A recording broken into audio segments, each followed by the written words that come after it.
नमस्कार. Take Marathi Raghu YouTube चॅनलमध्ये आपलं स्वागत आहे. राज्यातील आणि देशभरातील शेतकऱ्यांसाठी आनंदाची बातमी आहे. पीक विम्याची मुदत वाढवलेली आहे. होय, बाहेरच्या राज्यामध्ये 16 ऑगस्ट करण्यात आलेली आहे आणि महाराष्ट्र राज्यामध्ये किती तारीख वाढवली आहे ते आपण या व्हिडिओच्या माध्यमातून पाहूया. ज्या शेतकऱ्यांनी अद्याप खरीप पीक विमा भरला नाही अशा शेतकऱ्यांसाठी अत्यंत महत्त्वाचे अपडेट आहे. आज 1 ऑगस्ट 2024.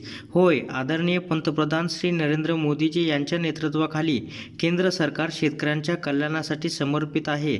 शेतकऱ्यांची सोय लक्षात घेऊन केंद्र सरकारने जम्मू काश्मीर, उत्तर प्रदेश, सिक्कीम, मणिपूर, मध्य प्रदेश आणि छत्तीसगडमध्ये प्रधानमंत्री फसल विमा योजनेअंतर्गत खरीप पिकांचा विमा काढण्याची अंतिम तारीख 16 ऑगस्टपर्यंत वाढवण्याचा निर्णय घेतला आहे.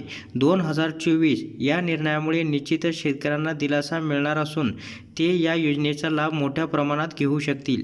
आता महाराष्ट्र राज्याची काय परिस्थिती आहे ते आपण पाहूया. प्रधानमंत्री फसल विमा योजना राजस्थान, गोवा, महाराष्ट्र, जम्मू काश्मीर आणि संपूर्ण देशातील सर्व शेतकरी बंधू आणि भगिनींसाठी आनंदाची बातमी. PMFBY अंतर्गत तुमच्या खरीप पिकांचा विमा काढण्याची शेवटची तारीख वाढवली आहे. होय, तुम्ही आता पीक विम्यासाठी आज 1 ऑगस्ट 2024 पर्यंत नोंदणी करू शकता.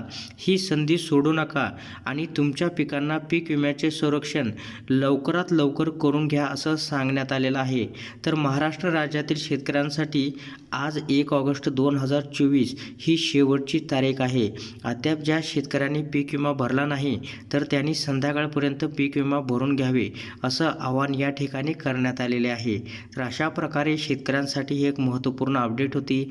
अशा प्रकारच्या महत्त्वपूर्ण अपडेट जाणून घेण्यासाठी आताच आपल्या टेक मराठी रघु यूट्यूब चॅनेलला जास्तीत जास्त शेअर व सबस्क्राईब करा.